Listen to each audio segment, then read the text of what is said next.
appoint the decision maker and you will go with the same challenge. So the point I think is this. Of course, if you are being asked as a decision maker to fund the package and you don't have money, the temptation is, what can we throw out and achieve results? Or, if we can't go everywhere, where can we go now and maybe get some results? So there are two ways to it. So some decision maker may ask you, okay, we don't have money to roll out the entire package. Which area can we implement this with a little money? Oh, we don't have money for the entire package, what can we throw out? And sometimes our research also is in such a way that sometimes we put on a little bit more funds. Because in the research we have more funds, we are able to control a few things. We are paying supervisors to check on things every month. The government doesn't have that, so they say, well, this supervision, maybe you remove it, because we don't have money for it. And you start saying that if you remove it, the intervention may not work. So again, that is the challenge. But I think the point here is to note that systems research, to the extent possible, try to preserve some essential relationships that you need to understand how things are working. Where you definitely have to cut them away, be sure that what you are cutting away is reasonable and is justifiable. It's not that you should always keep the entire whole in your research, but just be able to understand whether the trade-offs you are doing are worth doing. And that brings me to, and I will not spend a lot of, because there is a lot of writing on complex adaptive systems, and I think the Nobel will also support that some work on this. But one thing to note, and we discussed before, you need to understand the health system as complex and adaptive, meaning that they are going to change, and the changing may not be predictable. So what is important is to figure out how to understand this complexity.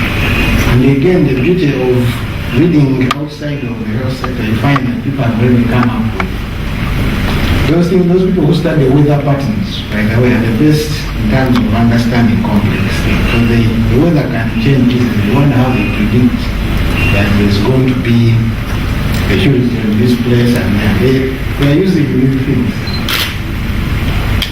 And how, so because of that, they are able to understand complex systems through understanding of which are the number of agents, organizations that are playing key roles, issues of interconnections and communication that is happening there, feedback groups, and how those lead to learning, and how learning leads to new behaviors. The whole issue of self-organization, which is required. Every time there is a shock on a system, people get, of course, a bit of disarray, so to speak. But after some time, they reorganize afresh. That reorganization may not look exactly like how it was before. So, co-evolution is the other thing. So, as a network that are connected and functioning together, every time one of you gets a problem, the rest also feel it, and somehow they all evolve together. And understanding how the others are also evolved is very important. And I use the example of when the immunization program suffered that problem we had here. One of the challenges that came in was gas. Gas is something that is used to keep vaccines cold. You have a fridge which is supposed to keep vaccines at a particular temperature. And those fridges are everywhere, and they need the gas to keep them at that level. So because the gas and the distribution system was very much depending on the resources from gas, when the gas went away, somehow the attention on this gas changed so much that eventually gas had to be bought from the central port in Uganda. One petrol station in Uganda had to supply the entire gas. But also the other issue that came in, which is interesting, these gas cylinders started having a new market. And there was a lot of welding businesses coming up in southern Sudan. Ugandans were going to build southern Sudan, and as they were going, they took a lot of cylinders with them. And so there was a shortage of gas cylinders. And you say, where is this woman going with this idea of cylinders? And because of shortage of cylinders, most facilities could not sustain keeping vaccines viable. They will receive the vaccines will die. But somehow they will go and immunize. So when you see measles coming up, it's an indication of all these things happening. The vaccines, although they are coming, they are no longer viable. And when you go through to look at what is causing all this, you realize that something tiny as gas cylinders can have a charge. And how you choose to distribute gas, because previously the local stations limit this to provide. And now they didn't have a contract. The contract was centralized. Now this one petrol station had to distribute all over, I don't know, thousands of facilities. You can see the logistic nightmare coming in, and somehow, therefore, it doesn't surprise people to see that that was the outcome. That is kind of a way to look at co-evolution. All these things are evolving, and there are other factors coming in to make the evolution very effective and non-effective. And of course, when systems were looking at collective leadership, and these days there are a lot of things blamed on leadership. Sometimes people are only talking about top leadership or Ministry of Health leadership. But there needs to be leadership everywhere. And if leadership at other levels fail, of course, again, things will not work. So I'm going to stop here to first get that. Then probably want to get your link between, well, as I know this is introduction to, but trying to get that link between understanding this complexity and then try to reflect on the research component of HSR. How does this complexity feed in HSR? Yes. Because the things we are going to study have complex interconnections. We really need to sharpen our understanding, really methods of understanding complexity.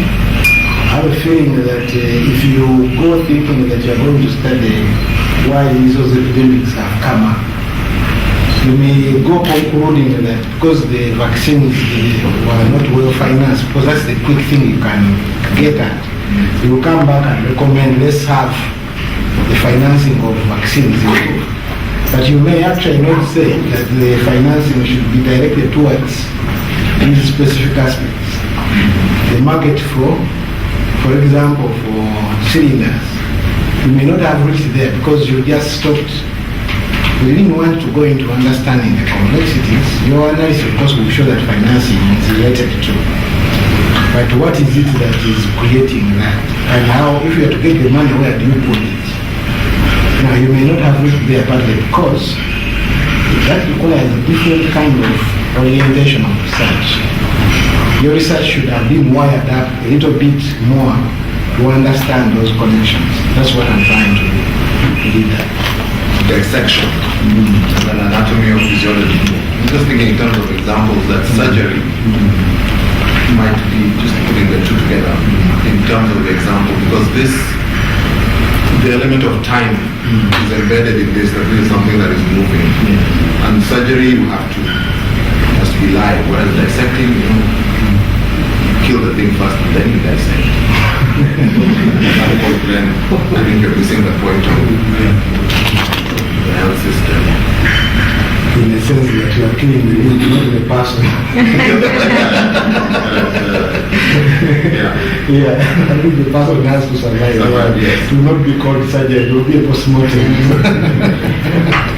Okay, in that case, yes, I understand. Any other? The first you want to talk about dynamics and adaptive systems. Yes. I would like to know if we have to conduct system research, and I have to reflect this in a paper, how to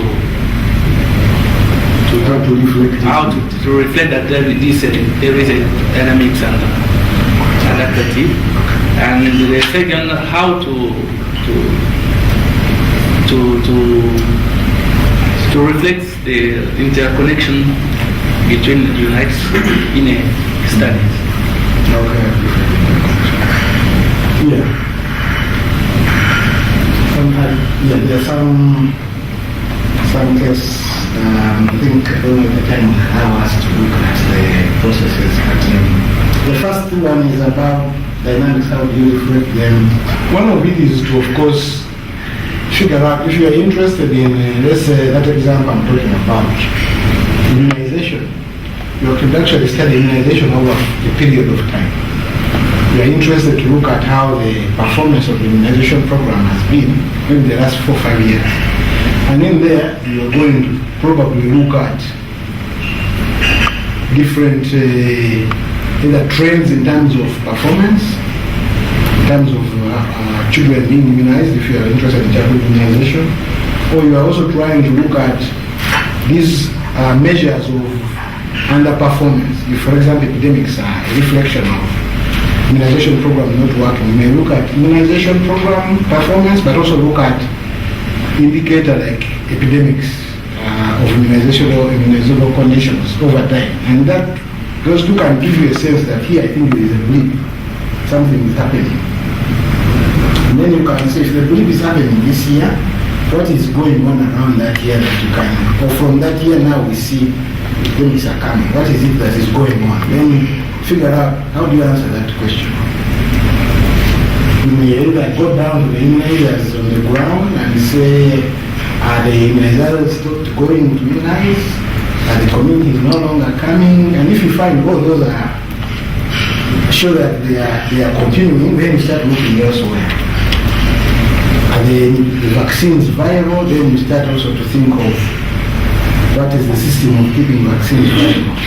What challenges has it gone through over the years? Again, over time, people can tell you, no, we used to take this, but from this point on now, it's a problem, we don't complain. Actually, when you read some reports, you find it's there, except that it's recorded differently. And then you can piece these things together over time and start with an explanation, what we call plausible explanations. Things seems to be working well around this point, but from this point on, 3, 4, 5 variables come into play. And maybe these variables are linked in such a way that it's reducing the availability of, let's say, gas, and the reason is maybe the contracts have changed, the containers have disappeared, and maybe a couple of other issues are coming. And so you can actually start to create a plausible explanation from your findings. To not just say this is the trend about how the epidemics are coming or how the immunization performance is doing, but you can actually go into the how and why. And this is the point we are trying to raise. How do you answer the why question? Sometimes you really need to interrogate things slightly deeper. Now the other question was, forget. How to study interconnections. Okay. There are many ways. If you want to study it in a more fancy way, you can do social networks and look at how are these different functions linked up, and you see this function requires.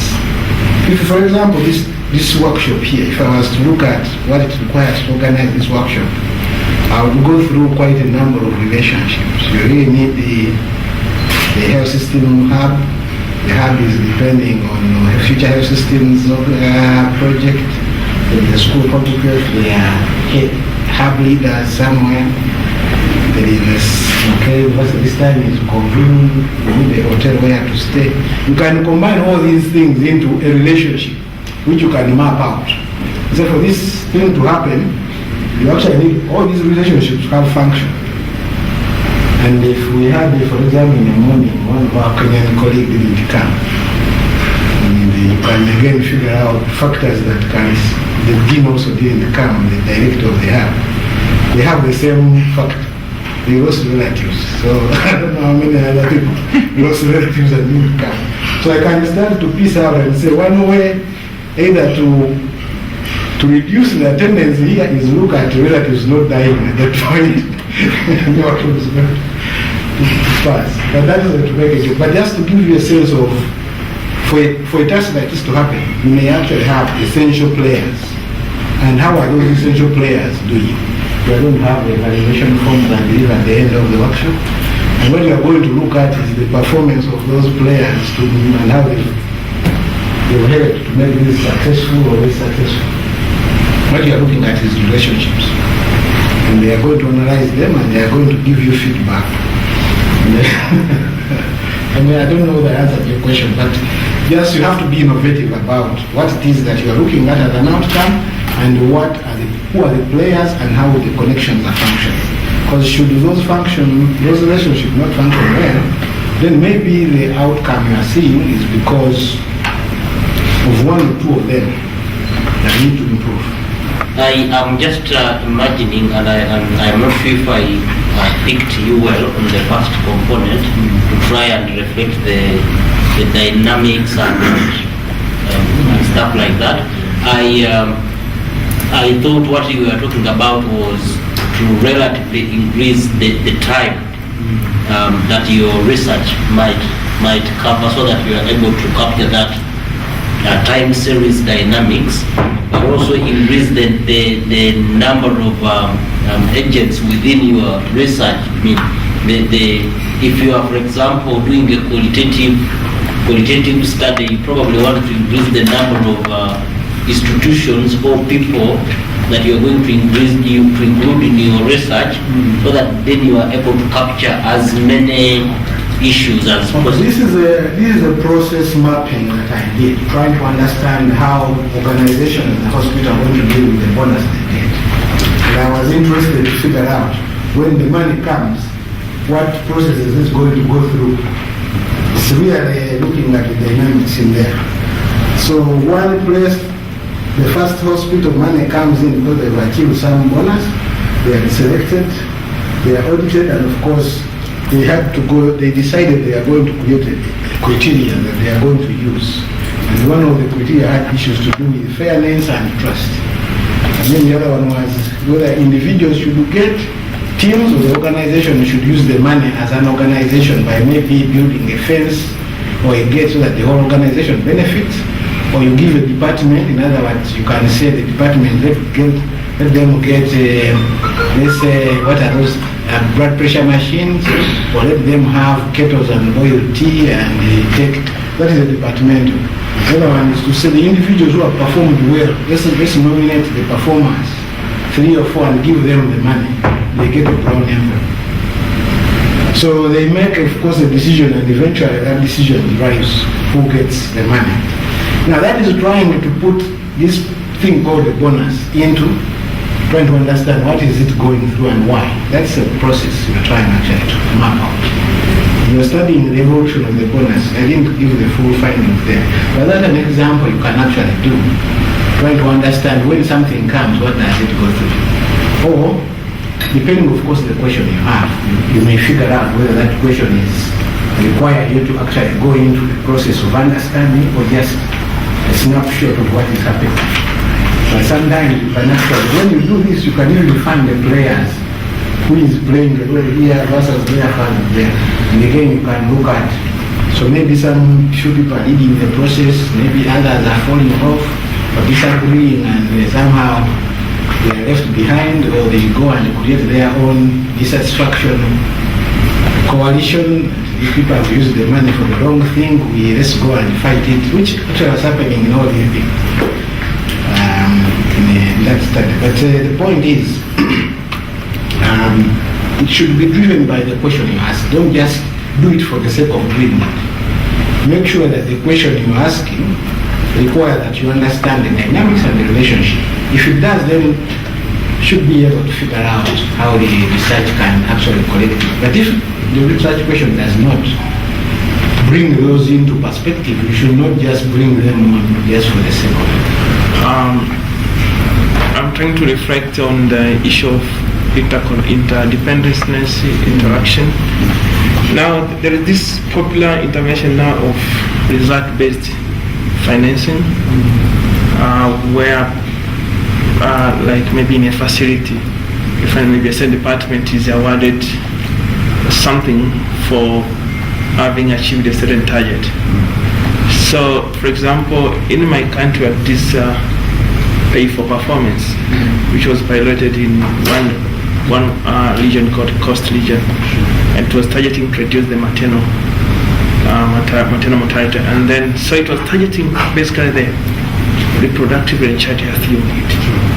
So I'm trying to think, I mean, looking at the system thinking and totality of the facility, and from the health system perspective, is it right to just to focus on the reproductive and child health unit? I mean, that's the question I'm posing. That's the question you're posing. Yeah. I think that's an interesting study you could really undertake. What I can say is to try and see how you can use this network to go about answering it. I don't think I can give you an answer. I think it requires really a real study in that context to see whether this is the right focus and where it's going, and something that might, I know that these interventions sometimes come because of a particular rationale, maybe that is, but as we go along, I think we will try to be sketching out certain things as we talk about methods. Maybe at the end of the day, we can be talking specifically on how we want to go about it. Okay, the next I want to move into is we talk about context. And context sometimes require that we bring again system thinking, but this time I brought it in a graphical form. Let's assume we are looking at utilization. Maybe I'll use your example since it's just come up. Let's say we are looking at starting RBF for MCH. We are looking at improving service delivery. And maybe the reason we are bringing it is that there is some dissatisfaction going on, meaning that maybe services are going in a negative direction, just for us. And this happens a lot, especially if you've just suffered a shock and somehow everything is going down and you want to bring up intervention to boost them up. So you can actually start by theorizing before even you do the study. As a researcher, trying to again have system thinking behind.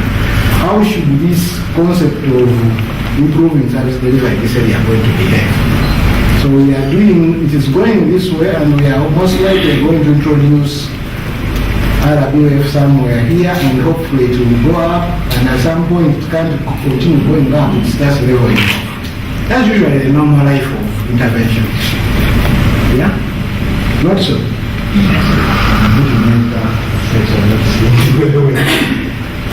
So, if you do a study here, trying to see whether, let's assume RPF is introduced here, but it's not going to immediately benefit, change the outcome. If you did a study around here, what do you think the results are going to show? It's going to show RBF does what? Doesn't work. It just doesn't work at all. Should you do it around here, what do you think you will get? Minimal impact. Actually here it makes things worse. Because if you follow the 2 points around this point, you are going to have a negative curve, not so. Meaning that it's going to show that it is making things worse. If you do it here, and the 2 time points around here, it's going to show that it doesn't change anything. Life continues. It works wonderfully much. If you do it there, it doesn't change much. Because you're looking at 2 time points, not so? Now, where you do your research, you need to figure out at what time are you in the innovation. There was a question about innovation and technology. Now, many of us and our research tend to happen when we just launched something, we quickly run to evaluate. Before even the system has started responding, we are already with the findings going out for publication. So be careful. If you don't understand where the innovation is, you may make a wrong conclusion. You are either too early or you are too late, or you have caught it at the right time. But also this right time is not sustainable. These differences cannot be assumed to be the same differences you are going to get at that point. Now, many of our research these days people are publishing about innovation. Sometimes they always want to catch it here and tell you how well it works. And some countries are already here. They are also being told, you take it. And when they take it, they don't see a difference. And there is this kind of contestation. These things work, but here it has failed to work. we need to understand where are we in the whole dynamics to say whether something will work or not. Because these things drive cycle of innovation today. The same thing again, I think recently I was talking to a student who was doing maternal audits, is trying to see to what extent, who's looking at capacity. We had to discuss, so when this thing has just started with maternal audits, how do you expect them to behave? The moment it comes, you think people already know what to do. And again, you need to figure out, RFAs, maybe there's no capacity to do this. After some time, people are learning how to do it, and they can do it better. Over time, maybe there is competence. Now, that speaks to, are you asking the right question at the right time? Or which question should you ask at what time? Sometimes we ask effectiveness too early, instead of asking, is capacity being built? In other words, if I had gone back there, or the other one, here would just be not asking effectiveness. Are people beginning to understand what they need to do? The right question there, because we don't expect things to have happened. So when we reach here, we say now that all these things have happened, we can start to ask effectiveness, and also start to ask sustainability. But we find people asking all the other questions very early on, and somehow the discussion is different. Okay, so now we have two questions. What questions should we ask? I'm not saying these are the type of questions you should ask, but now that we've covered the background, I believe you are in a position to figure out what questions you would like to ask out of the problem. Remember, this is a problem that you need to have well documented before you ask a question. Or you ask a question because there is a problem you perceive. So is it something around implementation that you are trying to get? Are you asking about implementation arrangement relative to policy expectation? Are you asking about whether relationship at the central or districts at the central level are working as expected for, let's say, medical products? Are you asking whether the interdependencies are working as expected? Are you asking about incentives for cooperation? All these questions can be asked in addition to other questions. And these are questions that take you directly into systems level work. They could be asked with effectiveness, they could be asked with other questions that take you in other directions. Yes, please. Sometimes in research, sometimes we develop pressures sometimes, and they come to us and say, we have this problem and we want an answer. So you start finding it difficult. Which question should you ask at that particular point? And the political pressure is very high for you to try and provide an answer, a scientific answer to what is happening. Yes. I think that's the dialogue that one I have. Where I'm going to talk about engaging scholarship. And what I'm talking about is for us to answer these questions. What partnership should we have? Because sometimes we as researchers are not sufficient. That's where we talk about interdisciplinarity. Sometimes even to pose a good question, you need to bring on board a certain set of critical thinking around the table so that they can define the question very well. Of course, if the political or administrative leaders are facing particular pressures, they would bring it as they feel it. Tell us what this thing now we are being asked why is maternal mortality not going down. And they want you to ask that question and bring the answers. And maybe that is the concern, but for you as researchers, they want to reposition the question and pose it differently in a way that you can bring answers that are either valid or pose questions that you can be able to respond to answer to in a short time. So if you are given 5 years, you can even do more. You can pose the question differently. And I think these are the dilemmas we have. If you have 3 months, a week, or 5 years, is the question the same? I don't think so.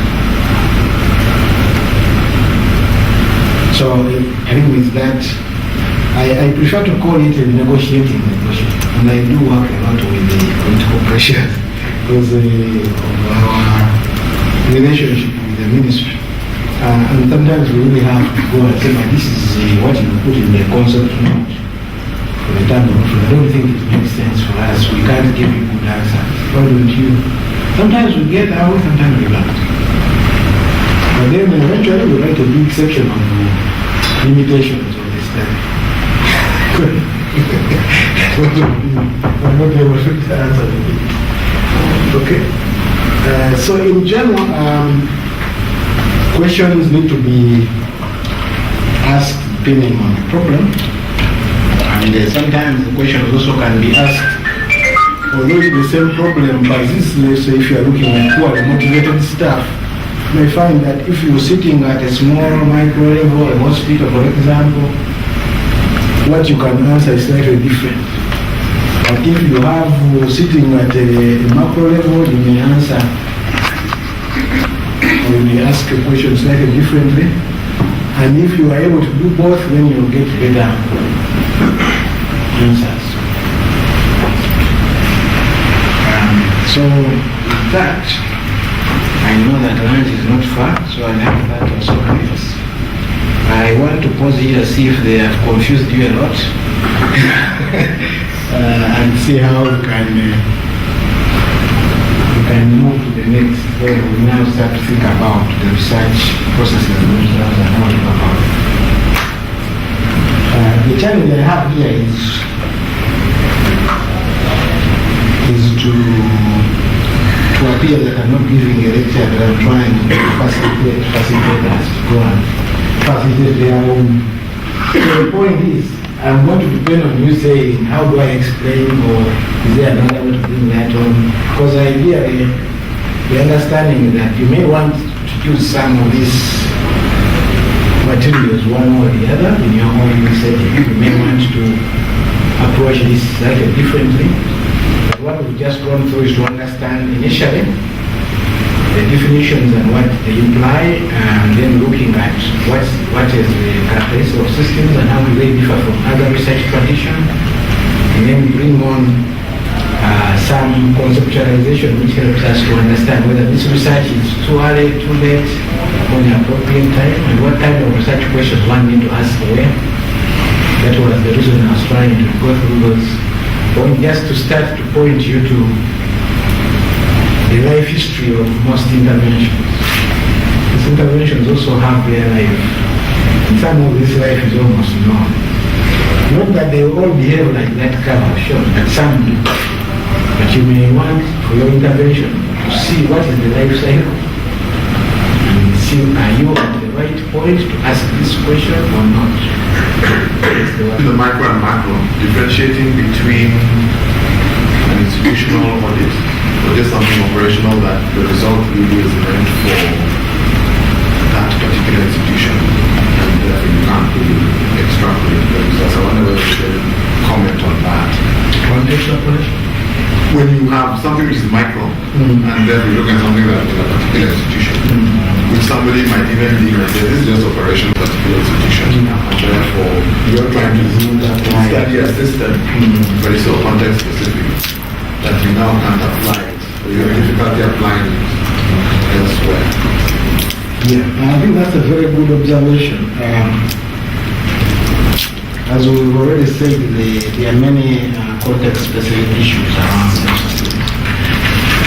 Many of the things we find out may be related to actually the area where we are working, but sometimes they are global to other similar settings. So if, for example, you are studying effective management of a hospital, and you are looking at how these hospital managers are dealing with turning this hospital into, let's say, a more functional and effective institution, there will be local factors that other hospitals may not face. And so when they look at your findings, they may not necessarily relate. But there are some lasting bits that other hospitals may find useful. For example, if you are trying to bring change into an organization like a hospital, one of it is that you're going to find the specialists who are super powerful people in that domain who are going to fight you. don't like to be disturbed, they want to be independent. And so those managers are going to face the same thing that any other hospital is going to face. So when you look at those findings to do with how do you bring change to these super specialized independent individuals, you can even take it to engineering, you can take it, because somehow those characteristics are shared. So to some extent, some bits can be shared beyond the hospital, but some things may be too specific. Yeah, in fact, I can see another dimension that Derek asked. For example, if you look at the microsystem intervention and the macro system intervention, it's like you're doing a research in one zonal boundary, and then the findings, instead of implementing them in another zone that relates to it, you want to scale them. Now, scaling is quite a different context that requires different study altogether. Because, for example, here you are, you may find that those rewards do work. But then when it comes to scaling them up, the whole question of does the Ministry of Health have the capacity to pay that money? Because here you had someone who actually paid that. And again, the complexity of the whole system comes in. Once you do them in the health sector and not in the education sector. So I mean, it brings up totally different questions. Although at micro level, you had very good findings and it showed success. I think this is a very good example of how different questions, and also for research uptake purposes, I think you mentioned it well, whether these findings at the micro level are actually able to be scaled up, because at that point people start asking new questions. Yes, it worked there, but if we do it in health, what is the implication on the other sector? Or can we really sustain it with the money work and with the money be available and all that? So I think these are, again, to interest you in where the boundaries are, and the boundaries might mean the implication of those boundaries. So if you do it micro, yes, you get your findings, but then when you come to recommendation, research uptake, also figure out where the boundaries are, the things you can ask the system. Maybe don't overstretch it. Just, yes. You know how research findings found on health system, research findings on health system, on something done in Rwanda, and findings were quite good, encouraging. It's not always that I can take them and apply them in Kenya, for example. I'm not doing other research in Kenya under those conditions in Kenya for me to be able to. I cannot borrow those research findings and apply them in my health system in Kenya and hope to get positive results. I think the question there one needs to ask, to what extent are the situation in Rwanda similar to one in Kenya?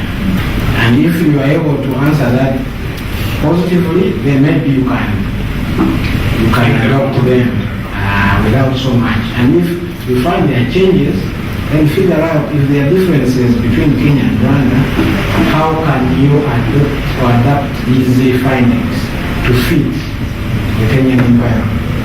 And if you adapt them, will they remain effective? Because adaptation means you are either unbundling or adding or somehow reconfiguring things. So it's no longer that you are bringing something as it was. It's not like you've taken the same, in clinical medicine, it's very easy. The system is tough to bring back to You have to see whether the fit is there, and if not, how you can adapt. And if that adaptation is going also to change the effectiveness of the intervention itself. Okay. Yeah, thanks, Prof. Yeah, now this is also called implementation research. I mean, now it was listened to the lecture. those also questions asked by implementation research are also clicking in my head now. Yeah. What's the difference, or should I assume one is embedded in the other? Yeah, the way I look at them is sometimes there's a lot of branding these days, but I think we should look at them as all pursuing the same goal. When you look at implementation, you're actually looking at how whether the delivery or the relationship to achieve certain relevant goals or attainment of goals, how they're being realized. And you realize that that actually sits within a broader set of relationships and goals and success research, all these things. There's a lot of overlap. I think what is important for you to understand is that you are able to have a coherent and logical way to answer a question that is pertinent to answer with the at least findings that once presented, methods that usually once you get the findings are valid enough at least to drive decisions and actions. I think that's the bottom line. Thank you. Okay. So quickly about the research, I mean, as we talk about research, I also needed to, I think most of you may have trying again to give some guidance on how to go about processing research, from framing the questions, use of methods, particularly social science methods. But in a sense, we've already talked about it, but differently. When we are going to the methods, we really need to understand the world view from which we are coming from, and that also speaks to the disciplinarity we are coming from. So if you come from a medical background like originally I was, you're going to come with a world view of what?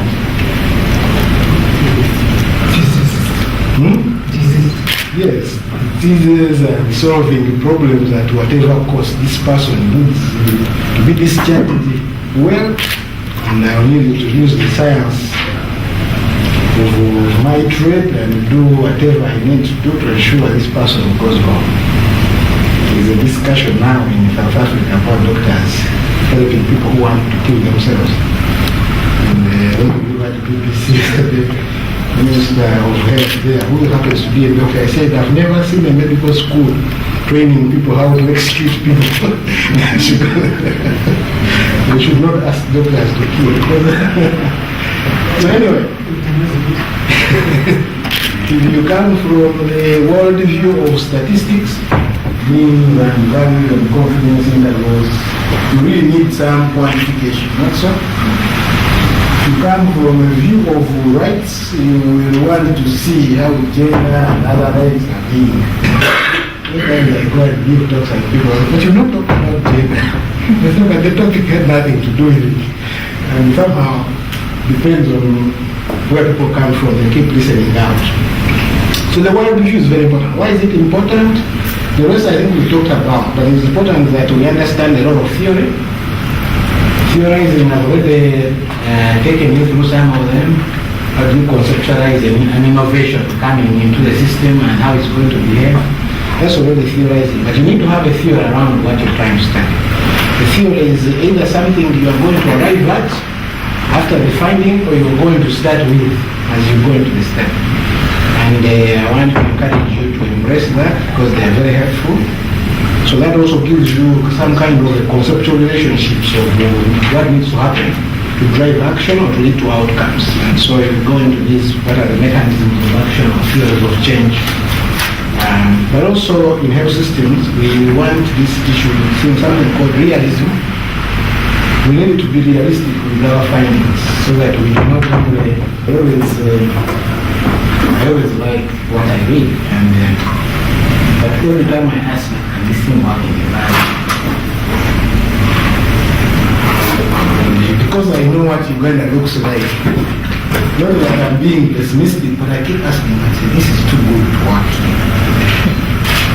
Maybe in 20, 30 years, there will be something that we can do. In other words, is it really, you need to have some realism around things. Yes, we all need to also have a dose of optimism and a bit of, what is that word called? people who are impatient to have change, what are they called? Activists, yes. Sometimes we need to move fast, and we need those people. But how do we ensure that moving fast is going to be feasible? So without saying very much, let me don't like that. Get it. They say a picture is what? Yeah, so when you decide that instead of writing 1,000 words, let me get a picture of that spot.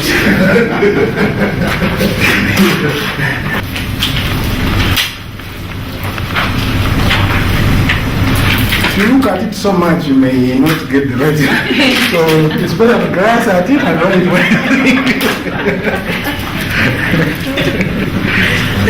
Yeah. So let's go around. Who is ready to give us what they think? Yes? What comes to my mind first is the culture is at work. Culture. Okay. Next. Traditional. No, we don't want the paragraph. Yes. Gender roles. Gender roles. For me, maybe a wedding ceremony. Wedding ceremony. I like that. You are all very brief. 2 words, 1 word. Yeah. Traditional marriage ceremony. Traditional marriage ceremony. 3 words. Okay. Cultural ceremony. Culture ceremony. Lactation. Yes. Lack of bottled water. Reverse the strength. Okay. Tourism. Okay. Any other? All of you had to write something. Yes. It's been said the gender role, then the woman cooks of the pot, woman and the man protects with his. Man protects. Yeah. Okay. Gender roles. Any other views that we have missed? Yes. Beauty. Beauty. Okay. Yeah, I think you're right. Yes. Given to culture. Okay, so what happens then as scientists want to figure out what of his view is actually valid? That we should take as the finding. We are all looking at the same observation, making different conclusions, so to speak. Some similar, some not exactly similar. So how would we try to come to a valid conclusion where we all agree? What is required? Context. Context here means what? So if, for example, we are in a health system currently, so if I would have to define that. No, we are talking about the picture. Yes. What context do we need to add to it? Where is it? Where? Here, if it's one in my country, for example, this picture mean a wedding ceremony only because the bride for me is holding a pot of wine, and maybe she has to present it to her father as In your culture, this means a wedding ceremony, and the pot represents some gift of water or beer going to the father. the father. Interesting. Other people's culture, what do we do about? And I think you made my point. Maybe not to spend a lot of time on this, but yes, context will help. If we had seen a wider background, so if this picture had been expanded so that we see the things we are not able to see, don't you think we could make slightly better? Yeah, meaning that this is too much a close-up. So meaning that interpretation and findings could actually be strengthened by trying to provide their context better, but also where you can bring in that element of time where things are coming from, you can actually create more understanding. Just a quick conclusion. But before I go to the other point, we all come from a particular background. We come from a very culture, profession, community, and everywhere we come from, even the organizations that we worked in, they are going to color the way we think, the way we interpret. That is called ontology. In other words, somehow the facts are not just facts. It is how we interpret them, and our interpretation is partly from where we are coming from. We may all see the same picture, but because we've come from a particular background, the meaning is slightly different. If you are coming to Africa for the first time and you go and they show you cultural dance, you say that is tourism. Because that's how you have perceived or how you have come across this.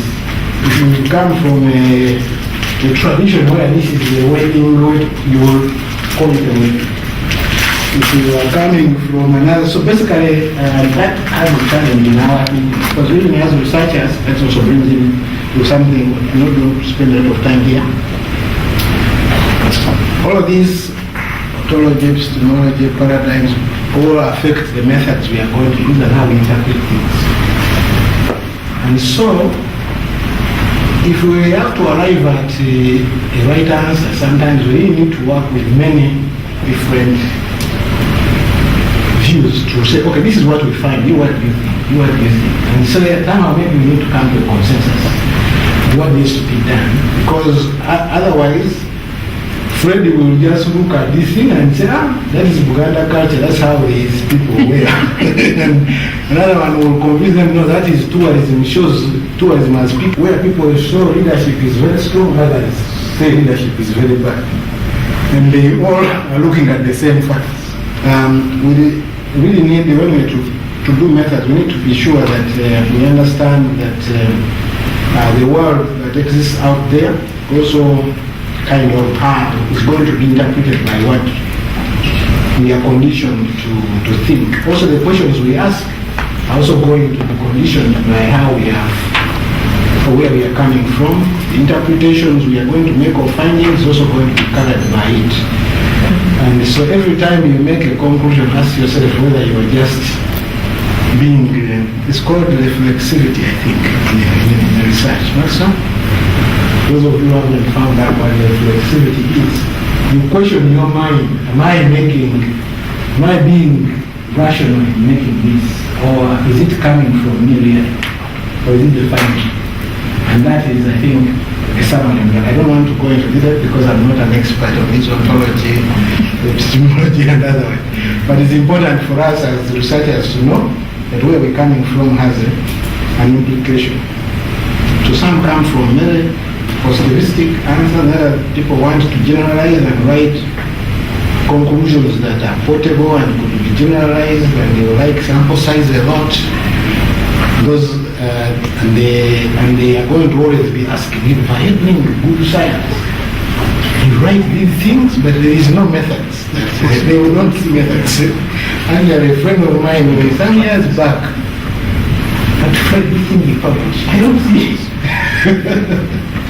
I don't see any method in them. How come these things get published? And they because he was expecting to see sample size and how the value is calculated and the information and all those things. Sometimes I don't have them. And so he was asking how come the things are getting published. Yes. I now begin to imagine the level of bias that seems to cut across many researches, because everybody comes from different whatever. Now, as a researcher, how should I try to minimize those biases that I develop? This is the next slide. So let me talk about relativism. In other words, there is that world of science which believes that you just need to look at the world and try to make sense of it. There is no fact that is universal. In other words, you can say here 60%, and another place it will maybe give you different findings. Meaning that you really need to construct knowledge as you go. And it's what you actually construct that becomes knowledge. And that brings me to the question I raised. How do we try to ensure that our research findings do not carry our own biases? One of it is to ensure that we have what we call engaged scholarship. We try to bring on board as many of those people that represent what we're trying to study to be part of it, so that they can also help us to see the biases we have. Or at least we get time to debate our biases as we go along. This is what I think these findings mean. I say, no, I don't think that's what it means. At least collectively, as if you are doing, if you are alone, you may just go with what you think it is. But if you have an engaged scholarship where you are working with others, especially others who are legitimate in terms of understanding what you study, you are most likely going to arrive at a conclusion that is worth or is valid enough to drive policy. This comes from, I think I forgot the reference, but I will pass it on. I forgot the name of it. I think it's a chapter in a book. But one of the chapters that I like very much talks about how to go about doing process research, especially with others, and how do you choose those others, and subsequently how do you work the processes of research to ensure that you are able to design the research well, and the issues of design are also there. It talks about trying to ensure trustworthiness, engaging methods experts and people providing access to information so that they can understand the design. The whole issue of theory building, create and elaborate and justify a theory by abduction, deduction and induction. Again, given the time here, I'm not going to there, but it's a very good written article so you can get all the details. The other issue is formulation of the problem itself, how to formulate the program. Trying to situate the problem, to ground it in a particular context, the diagnosis, infer the problem out up close and from afar, how does it look? In other words, if you are too close to it, people who are bringing in that close proximity, those that are far apart, they will bring the macro or the meso picture, again how they face it, and then together you can again figure out what you need to do. That is also then related to reality. If you are going to solve this problem, what are the problems, or how do you bring reality in this so that the research does not get carried away by this method? This is also a complex adaptive system as a course. New information keeps coming and we learn and change. So I believe as you take this course to your own environment, it's also going to remain a complex adaptive course. New things come in, some will drop out. Any other reflection now? We spend so much time here and looking at the facility and the services provided, but how do we try to understand the various layers in which this thing is nested? Sometimes what we see here is again, this is trying to operationalize this verticalness and dependence that we're looking at. There's a service delivery. If you're looking at OPD, for example, inflation, and explaining whether they're doing a good job or the quality of it or the satisfaction of clients. Where should you be looking for variables and explanations? Is it just at the hospital team that is providing this? Or should you be able to look beyond them? Sometimes the research is enough to just look at these 2 points. But sometimes by looking at the team and the patients they produce is not enough. You need to look at the hospital within which they are nested as a whole, or the district system in which they are working, or broadly the national. So you can climb up if you need to, or stay close. And the methods are not very different, thank God. They are the usual ones.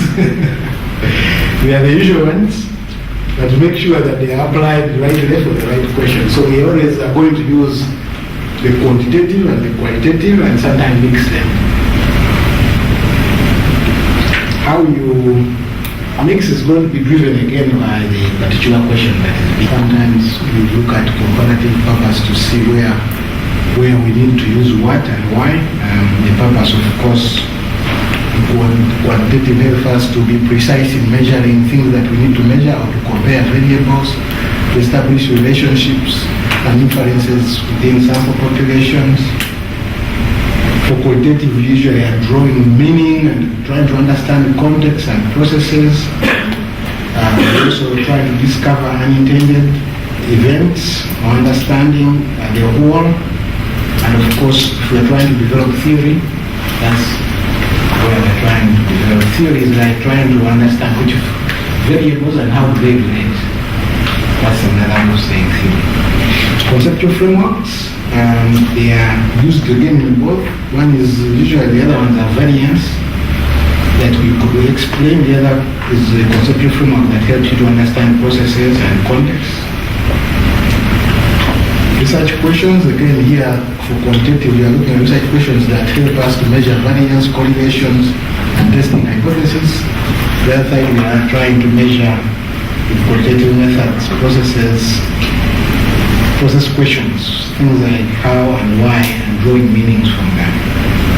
The method orientation or ontology, here we are trying to use a more positivistic method, in other words, objective truth, is what we are trying to establish by eliminating bias. On the other hand, qualitatively, researchers try to influence and try to find purposeful meaning to understand the reality on the ground and maximize that. The analysis, again, there are different. One is testing the hypothesis statistically, the other one is grounded explanation and textual analysis. Usually it will be narratives. Narratives is where you try to really tell stories or explain what's going on. And causality, one is gives us at least control, the control extraneous variables. The other one is mostly around identification and assessment of alternative explanations. So in a sense, once you've posed the right question, you can go shopping for methods. Understanding the different methods help you to address different aspects. And you can mix those methods to the extent that you really need a bit of both. That could be that you mix them as you go, or you are going to do one to inform the other, meaning that you could start quantitatively and end up qualitatively, or you can start qualitatively and end up measuring things that the qualitative inquiry has highlighted as important. So I understand that all of you come from research background, so I wasn't too sure how much I can spend in each, but I have a small illustration. There are no questions. I will just go into that just to see how one could go about formulating this study. I'm going to ask you to briefly expound on grounded explanations and textual analysis, the difference between the two. I have an idea, but I want to be sure that I'm on the right track. Grounded explanation and textual analysis. Okay. Grounded is really you are trying to look at the findings, if I have, and try to make sense, really arrive at some explanation from them. Whereas textual analysis, I think, might actually be, maybe should have gone into the data systems themselves. But sometimes you actually analyze text to see what it is that you get. It's done a lot when you do media, let's say, if you're trying to do media analysis, see what has been published over time. So you can actually look and see what are the newspapers covering around this topic over the years, and then you can draw out, use text analysis to tell what is actually coming up. But what you read, what you do is text analysis. But after text analysis, you can actually use ground theory to arrive at, I think they are covering more HIV than RPA, for example. And maybe this is what they are covering in HIV. Maybe it's not everything, but in this area. And you can even go deeper. Maybe the reason they are covering it is maybe it requires more public awareness than. So those other explanation comes now through grounded understanding of what that information is. So maybe it's a mix-up of methods and analysis all in one box. So sometimes you can have a series of research questions, but related. For example, why a vacant position remain unfilled for a long time in rural centers?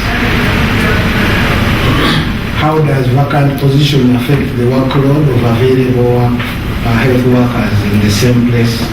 And how do health workers in rural centers cope with workload? These are fairly interrelated questions. And we want to think that they are addressing health system issue. That is subject to debate, but let's assume these are the questions we want to address.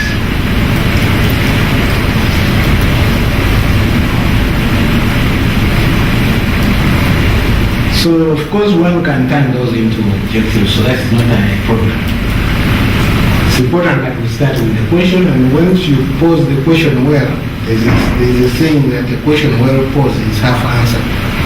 So spend more time posing the right question and making sure you have the right question, because then the rest can become a little easier.